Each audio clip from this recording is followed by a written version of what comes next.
कक्षा 12वीं लेखाशास्त्र में हम लोग लेखांकन अनुपात पढ़ रहे हैं और आज इसके प्रश्न क्रमांक 8, 9 और 10 को हम लोग देखेंगे। पिछले वीडियो में हम लोगों ने देखा था चालू अनुपात निकालना, जिसका सूत्र है चालू संपत्ति बटे चालू दायित्व। उसके बाद हम लोगों ने तरल अनुपात निकालना सीखा था, जिसका सूत्र है तरल संपत्ति बटे चालू दायित्व। आज हम लोग को क्वेश्चन नंबर 8 में प्रश्न दिया है, चालू अनुपात दिया हुआ है 2.5:1। प्रश्न में 2:5 लिखा है, उसको सुधार लीजिएगा, वो है 2.5 और उसके बाद अनुपात 1 हम लोग लगा लेते हैं। कार्यशील पूंजी दिया हुआ है 60,000 और हम लोग को निकालना है, इसमें प्रश्न में लिया है चालू संपत्ति और चालू दायित्व को निकालना है। अनुपात दिया हुआ है और हमको निकालना है चालू संपत्ति और चालू दायित्व। चालू अनुपात का सूत्र हम लोग जानते हैं, चालू संपत्ति बटे चालू दायित्व, इंग्लिश में current assets upon current liabilities बोलते हैं। और चालू अनुपात हमको दिया हुआ है 2.5:1, अर्थात 2.5/1।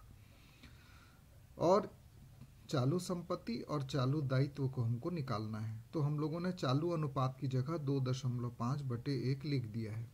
अब इसका हम लोग तिर्यक गुणा करेंगे, 1 का गुणा चालू संपत्ति से और 2.5 का गुणा करंट लाइबिलिटी से, तो ये ऐसा तिर्यक गुणा हो जाता है। ये तिर्यक गुणा आप लोगों ने पढ़ा होगा। तो अब ये हो गया, इसके साथ इसका गुणा करेंगे तो 1 CA आएगा बराबर 2.5 CL। अब इसका हम लोग 2.5 CL जो है इसका पक्षांतर करेंगे, तो पक्षांतर करने पर इधर यदि धन है तो वो इधर आकर ऋण हो जाता है। तो चालू संपत्ति ऋण 2.5 चालू दायित्व बराबर 0। अब इसको हम लोग बनाएंगे समीकरण नंबर 1।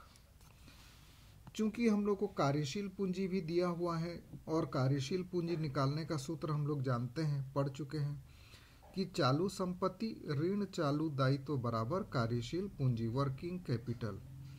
और वर्किंग कैपिटल हम लोग को 60,000 प्रश्न में दिया हुआ है, 60,000। तो वर्किंग कैपिटल के मान को हम लोग यहाँ रख देंगे 60,000। अब इसको बोलेंगे हम लोग समीकरण नंबर 2।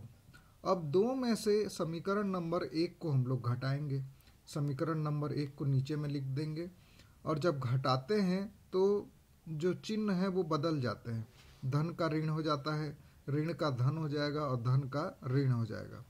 और ये दोनों CA करंट एसेट कट जाएंगे। अब यहाँ 2.5 CL है और यहाँ 1 CL है, कुछ नहीं है मतलब 1 CL है। तो इसमें से इसको हम लोग घटाएंगे तो धन में उत्तर आएगा, क्योंकि ये बड़ा है। 1.5 CL बराबर 60,000। अब हम लोग करेंगे तिर्यक गुणा, फिर करेंगे CL बराबर 60,000 बटे 1.5 और इससे 1.5 से हम लोग 60,000 को भाग देंगे तो आएगा 40,000। तो इस प्रकार हमारा जो CL है, चालू दायित्व है, ये निकल आएगा। अब इसके आधार पर हम लोग चालू संपत्ति निकालेंगे। चालू संपत्ति निकालने के लिए हम लोगों ने यहाँ पे निकाला है चालू संपत्ति बराबर 2.5 CL। तो यहाँ पर हम लोग CL का वैल्यू पुट करेंगे तो हमको चालू संपत्ति का पता चल जाएगा। अब यहाँ देखिए, चालू संपत्ति बराबर 2.5 और CL का वैल्यू हमने निकाला है 40,000 और ये दोनों का गुणा करेंगे तो हमको चालू संपत्ति मिलेगी 1 लाख रुपए।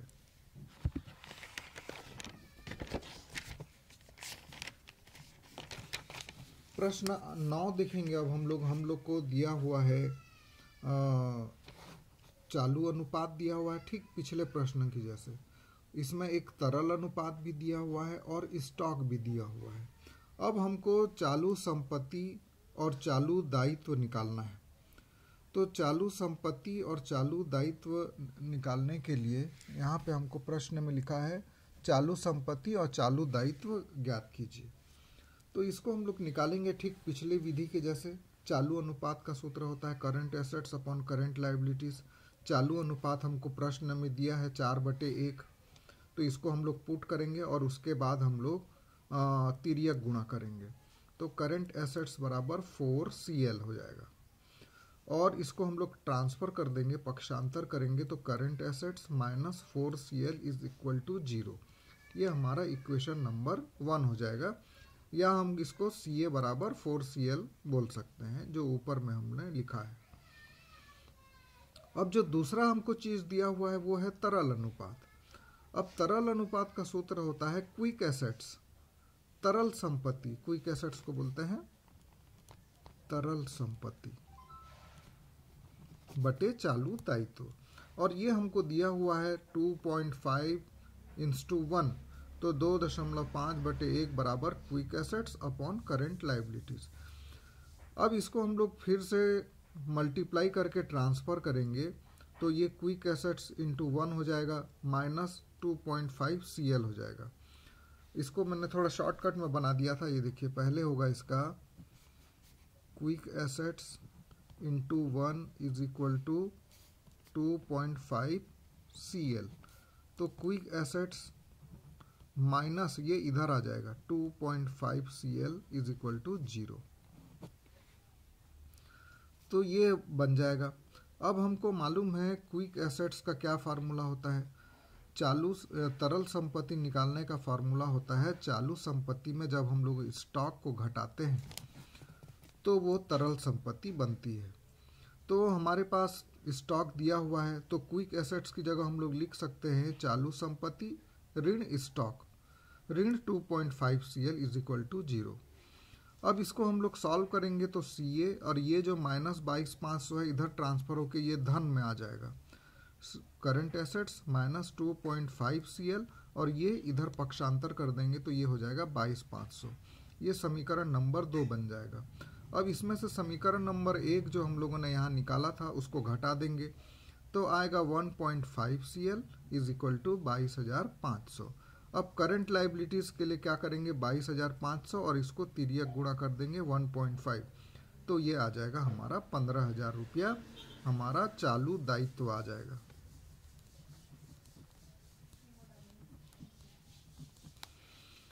अब करंट एसेट्स निकालने के लिए हम लोग इस फॉर्मूले को यूज करेंगे, CA बराबर 4CL, तो CA बराबर 4 इंटू CL हम लोगों ने 15,000 निकाला है, तो CA बराबर आ जाएगा 60,000 अर्थात चालू संपत्ति।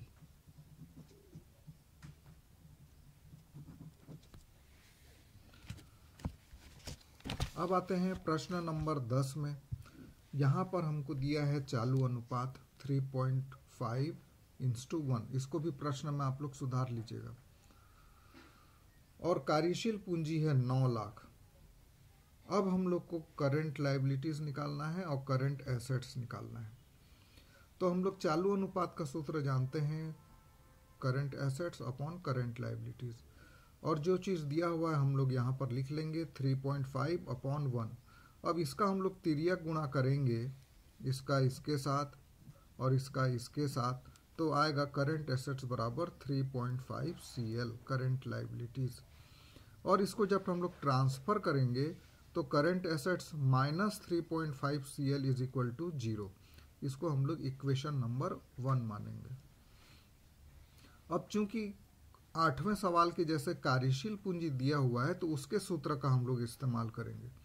उसका सूत्र है चालू संपत्ति ऋण चालू दायित्व बराबर कार्यशील पूंजी, और कार्यशील पूंजी हमको 90,000 रुपया दिया हुआ है। प्रश्न में गलत लिखा है, 9,90,000 है वो, उसको सुधार लीजिएगा।